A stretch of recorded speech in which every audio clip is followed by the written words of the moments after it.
I'm doing a dungeon run here in Chapter 4. Recommended level is 13.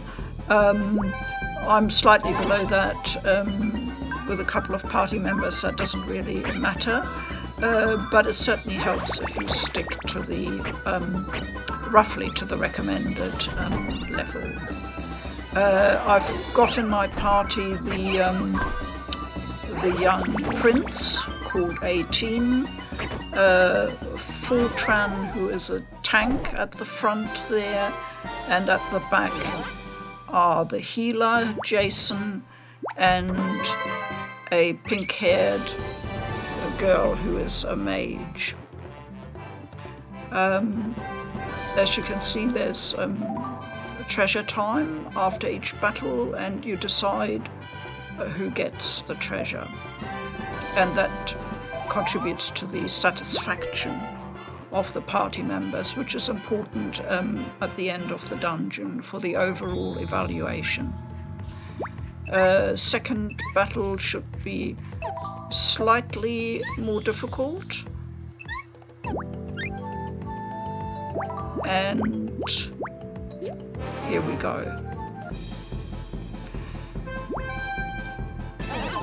As you can see, at the start of every battle, the first thing I do is put the speed up to 3 times, because otherwise it's as slow as a snail.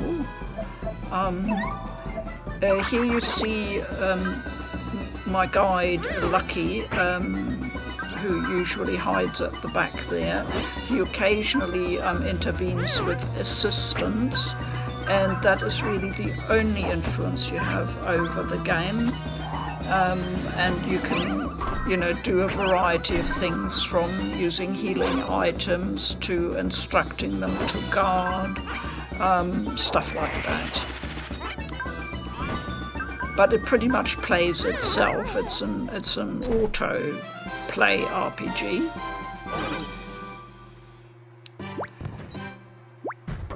Add more loot.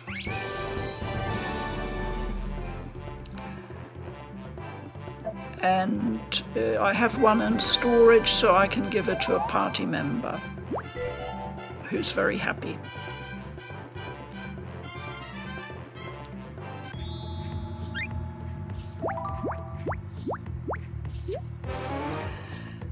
And a little event. We usually get a little scene in the middle of the dungeon. He's looking for his girlfriend who has disappeared. The individual stories around each dungeon are pretty thin little affairs, I'd have to say. It's Chapter 4, but I'm not giving away. There's no spoilers about the overall story. There isn't much of an overall story. So, you can watch this safely, knowing that nothing of great importance will be shown that could spoil the game for you. So here I'm up against a new type of enemy, and I'm clearly checking. Yep, decided to play it safe and guard up. You can usually spot when the enemy prepares to go into a big type of attack, and they start sort of jiggling about an awful lot and puffing up, and that's when it can help to guard.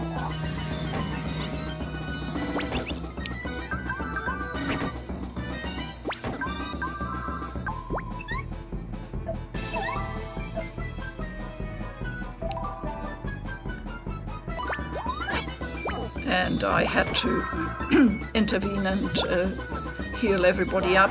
Fortran the tank in particular, he's very good, and he's got a healing move, but it comes very rarely, and he takes an awful lot of hits and needs occasional topping up.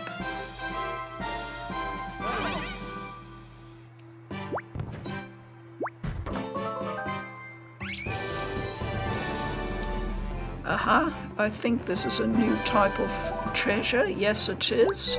Lucky the guide didn't have it yet, so I gave it to him. I think you're supposed to collect everything in this game at least once. And that wasn't clear to me at the start, and it wasn't really explained either. So I just gave stuff to the party members all the time, and it means it doesn't register in Lucky's inventory. So if you're after trophies, that would be something to watch out for. It's boss time. And you can, in the dungeon, anytime you can save, which is of course convenient, but there's only one save slot, so you want to think very carefully about overwriting your save from back at home.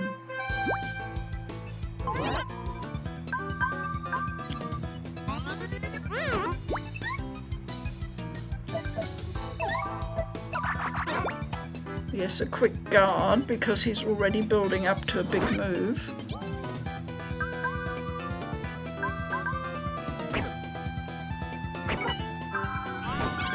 But I have to say the bosses so far haven't given me any undue trouble.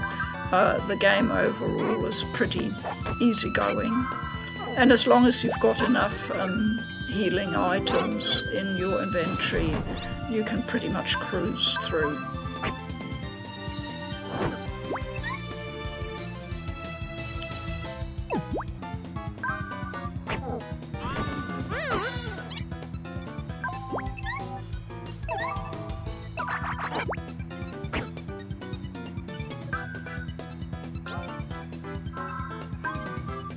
I'm just riding out his anger a bit.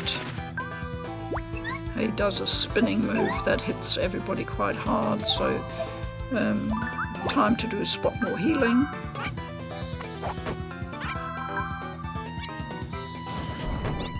And we should pretty well have him by now, I think.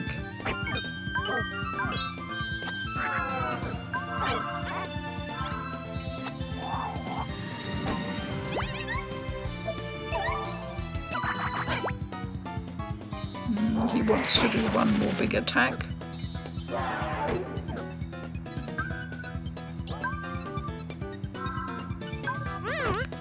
The boss battles are really about HP and endurance, and once you've figured out their moves, it's pretty obvious. I haven't come across anything more sophisticated in boss battles yet.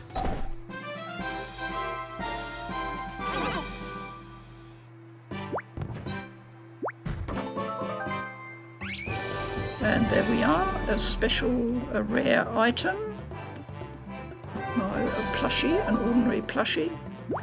But they're useful. You can take them to a special emporium back on the island and get some special items made.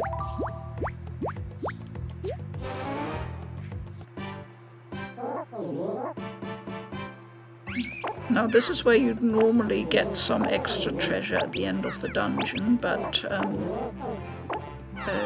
obviously this is now part of the little story.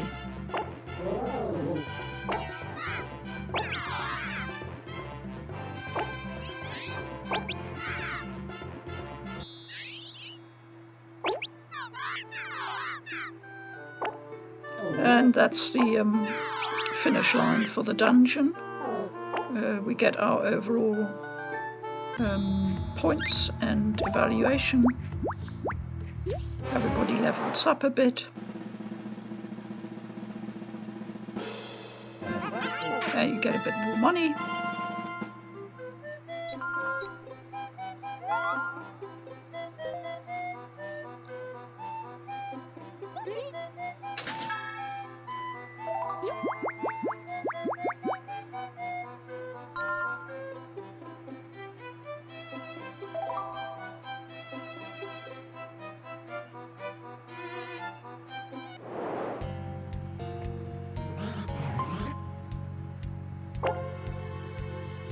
I think I had a little break there, so that took a while.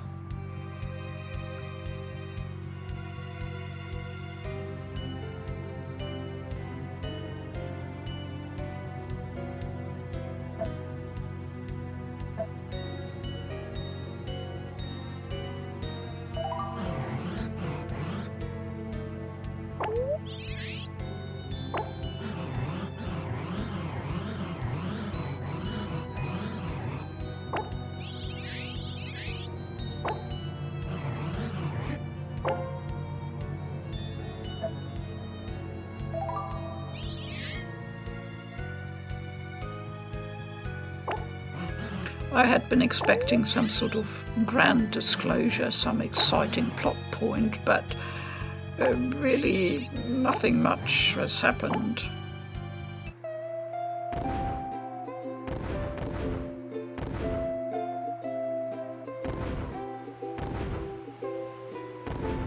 And there's usually just a little scene at the end when Heroland closes down for the night.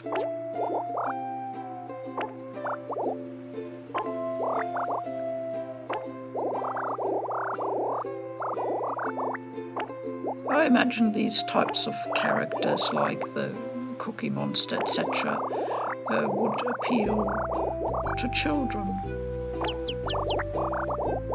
Cookie Jar, he's called, not Cookie Monster.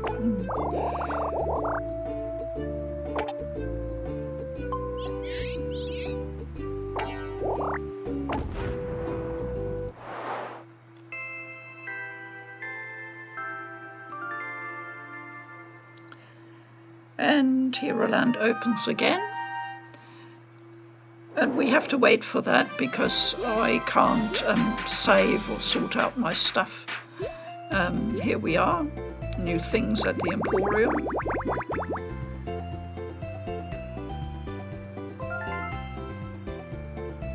And you can get some capsules for handing in the plushies. They're not a big deal, really. They do just give you a little bit extra, you know, if you need a bit of extra oomph in a battle, you can use them. But they're not really going to be a critical factor. They're just a little add-on.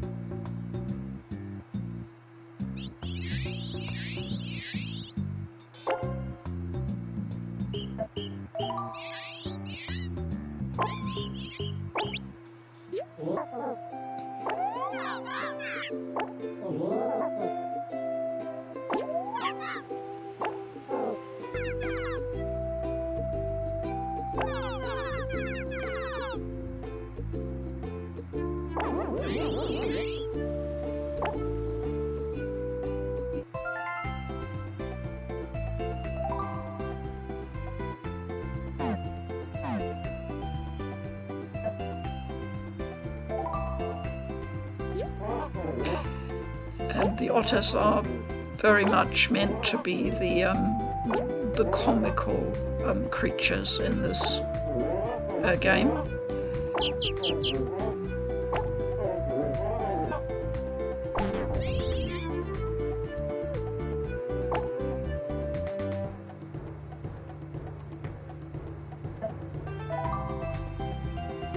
So you can see you get a few extra little scenes at the end of one dungeon and before the next one. And some of them will unlock an extra sub-quest.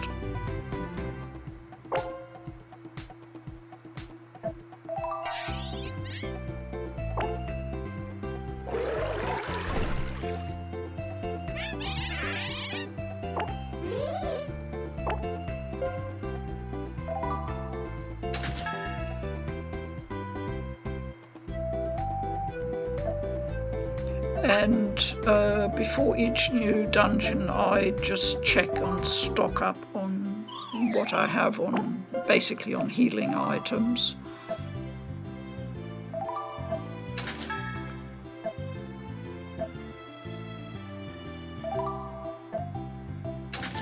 strictly speaking, you really only need healing and reviving. I have had to use revive, so you definitely need it.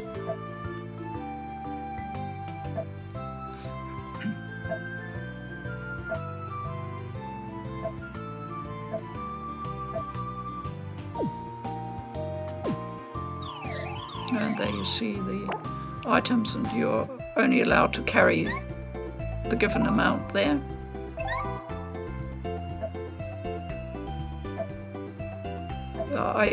I found it's generally been enough.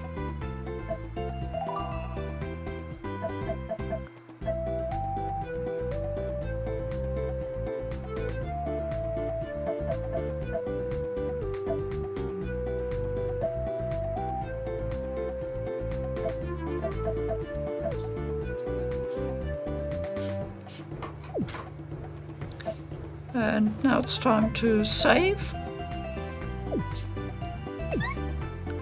and get ready for the next one.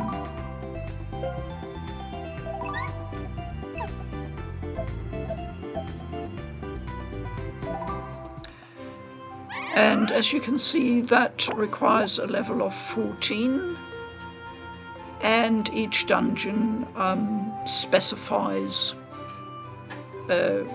how many you're allowed to choose freely of your party members. Okay, that was it, guys. Thank you for watching.